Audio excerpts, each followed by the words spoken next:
नमस्कार, मैं सुभाष, संपादक India post. YouTube channel India post में आपका स्वागत है। आज हम आए हैं गांव किलोई में। किलोई गांव रोहतक ज़िले का काफ़ी बड़ा गांव है। इसी गांव में प्रख्यात कृषि वैज्ञानिक डॉक्टर रामधन सिंह का जन्म हुआ था। डॉक्टर रामधन सिंह भारत ही नहीं बल्कि दुनिया के अनूठे वैज्ञानिक थे। 1 मई 1891 को उनका जन्म इसी गांव में हुआ। एक साधारण कृषक परिवार में हुआ। उनके पिता खेती करते थे जिनका नाम शंकर सिंह हुड्डा और माँ हंसो देवी थी। मेरे पीछे आप जो ये प्रतिमा देख रहे हैं ये डॉक्टर रामधन सिंह की प्रतिमा है। डॉक्टर रामधन सिंह बात के धनी और धुन के पक्के थे। जिस काम को वो ठान लेते थे उसे पूरा किए बगैर चैन से नहीं बैठते थे। वे बहुत कम बोलने वाले इंसान थे और विज्ञान का उपयोग वे गरीब किसान और आम जनता की भलाई में करना चाहते थे।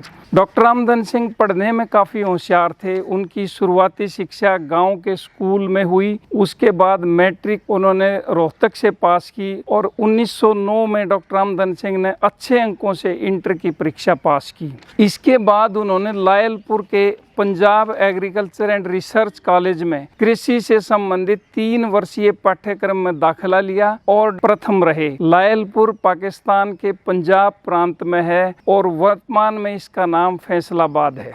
1912 में डिप्लोमा पूरा करने के बाद उनका सिलेक्शन सरकारी नौकरी के लिए हो गया, लेकिन उन्होंने नौकरी ज्वाइन नहीं की। वे अपने गांव किलोई में ही आ गए और यहाँ आकर उन्होंने अपने स्तर पे रिसर्च की। 1914 में अपनी शर्तों पर imperial agriculture institute Pusa Bihar में पदभार ग्रहण किया और यहाँ पर उन्होंने 1919 तक कार्य किया। इस दौरान उन्हें सर अल्बर्ट हावर्ड और लेडी हावर्ड जैसे वैज्ञानिकों के साथ शोध करने का मौका मिला। डॉक्टर हावर्ड दुनिया भर में जैविक खेती और पौध प्रजनन के लिए मशहूर थे। नौकरी करते हुए उन्होंने पटना विश्वविद्यालय से कृषि में बीएससी की डिग्री हासिल की। एक साधारण किसान के बेटे का इंग्लैंड में शिक्षा ग्रहण करने जाना बहुत बड़ी बात है। किलोई गांव जो रोहतक जिले का, यहाँ से वो इंग्लैंड गए और 1919 में उन्होंने इंग्लैंड के कैम्ब्रिज विश्वविद्यालय से स्नातकोत्तर की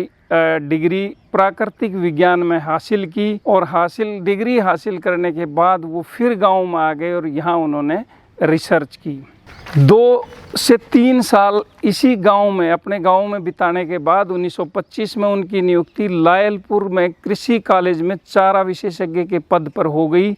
इसी साल कृषि कॉलेज में गेहूं विभाग बना और इस पर वे अनाज विशेषज्ञ के पद पर नियुक्त हुए। 1946 में डॉक्टर रामधन सिंह लायलपुर कृषि कॉलेज के प्रिंसिपल बने, लेकिन 1947 में देश के बंटवारा होने के कारण वो यहाँ आ गए, अपने गांव में आए और व्यक्तिगत स्तर पर शोध करते रहे। 1962 में वो पंजाब कृषि विश्वविद्यालय लुधियाना में फेलो बने। इसके बाद वो हरियाणा कृषि विश्वविद्यालय हिसार में फेलो रहे और उन्होंने जो नए कृषि वैज्ञानिक हैं उनको दिशा देने का महत्वपूर्ण काम किया। डॉक्टर रामधन सिंह केवल वैज्ञानिक नहीं थे, इससे बढ़कर वे एक सामाजिक चिंतक भी थे। उन्होंने हर काम समाज की भलाई और आम जनता की बेहतरी से जुड़ा होता था। उनका हर काम किसान और मजदूर की बदहाली को उन्होंने बहुत ही करीब से देखा। फसलों की नई किस्में पैदा करना, नई किस्मों पर रिसर्च करना उनका जुनून बन गया था। उन्होंने ऐसी किस्में इजाद की जो कम लागत में बहुत ही अधिक पैदावार देती थी। डॉक्टर रामधन सिंह का ये प्रयास था कि जो वो जिन किस्मों की वो रिसर्च कर रहे हैं उन पर किसान को अधिक खर्च न करना पड़े, यानी किसान को अधिक लाभ मिले, और अपने इस प्रयास में वे काफ़ी हद तक सफल भी रहे।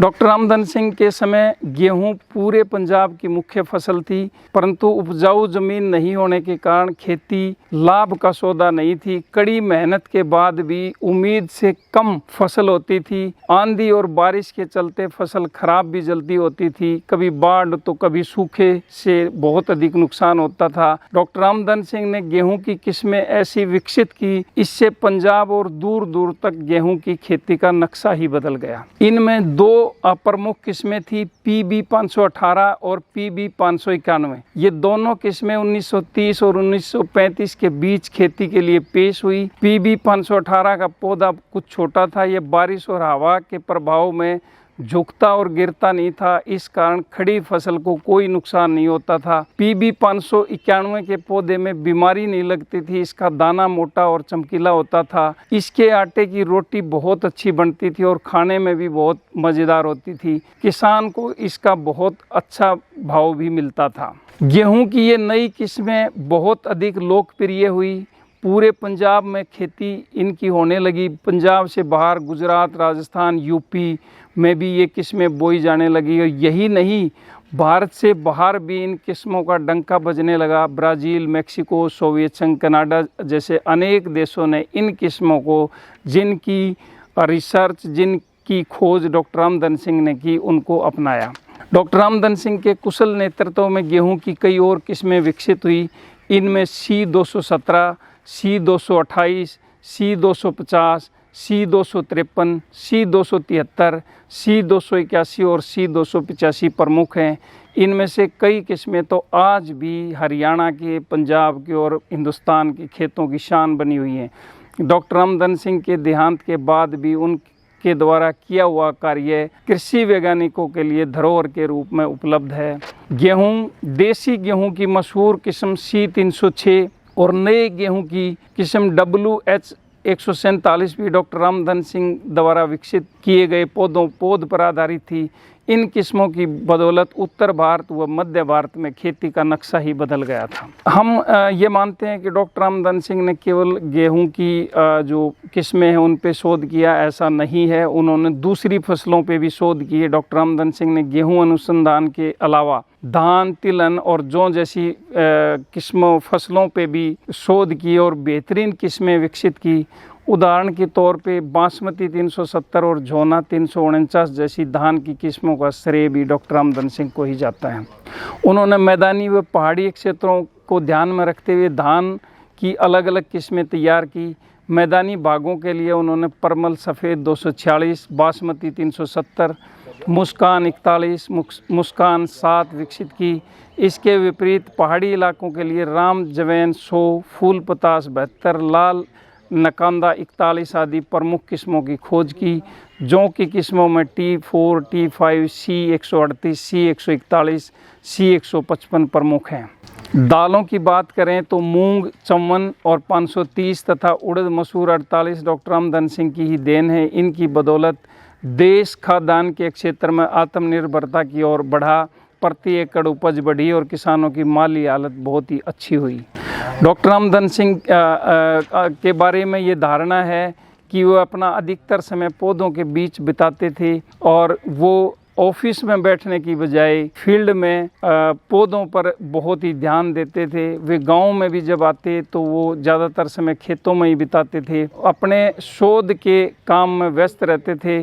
कई कई घंटे वो एक एक पौधे के पास बैठते थे और लोग कहते थे कि डॉक्टर रामधन सिंह को पता नहीं क्या हो गया। शायद वे उनके काम को तब समझ नहीं पाए थे। Doctor N.E. बोरलाग मशहूर कृषि वैज्ञानिक थे। उन्होंने गेहूं की बोनी किस्में तैयार की।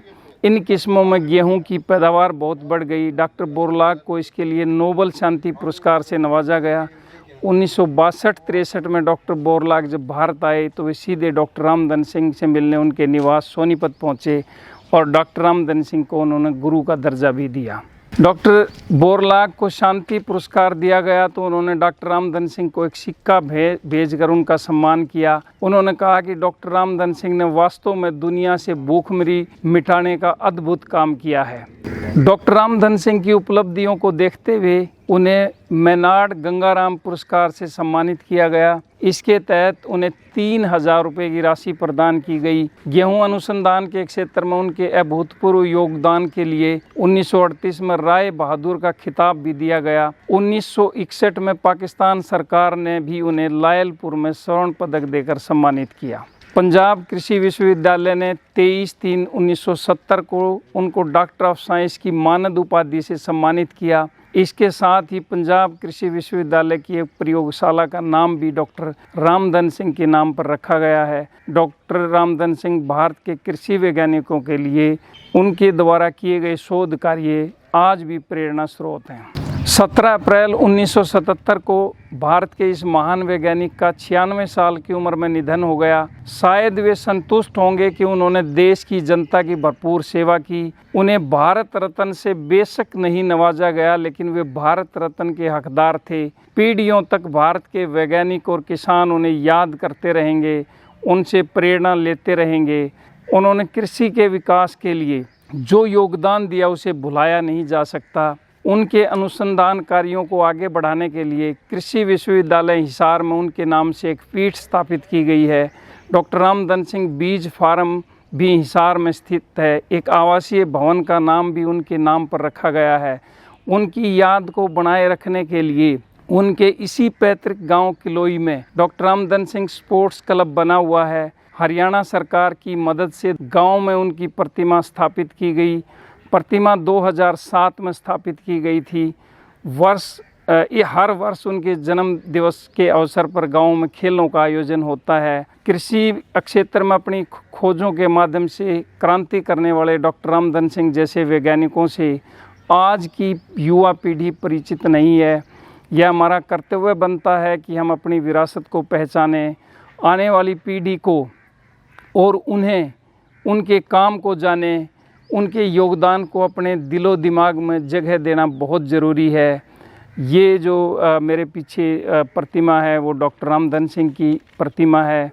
1977 में उनका देहांत हुआ और 2007 में आप अंदाज़ा लगाइए कितने साल बाद उनकी ये प्रतिमा स्थापित हुई और तत्कालीन सरकार ने ये प्रतिमा स्थापित करवाई। एक ऐसे वैज्ञानिक जिन्होंने कृषि के क्षेत्र में देश का ही नहीं दुनिया का नक्शा बदल दिया। ऐसे महान वैज्ञानिक के बारे में हमारी युवा पीढ़ी बिल्कुल अनजान है। इसके साथ साथ सरकार को भी उनके इस योगदान को देखते हुए भारत रत्न जैसे सम्मान से सम्मानित करना चाहिए था, लेकिन नहीं हुआ। एक बार पुनः हम मांग करते हैं कि इन महान वैज्ञानिक के कार्यों को संजो कर रखा जाए, इनके ऊपर और ज़्यादा रिसर्च हो और इनको भारत रत्न से सम्मानित किया जाए। किलोई गांव से मैं सुभाष, संपादक इंडिया पोस्ट, अपने सहयोगी जगदीप के साथ। धन्यवाद।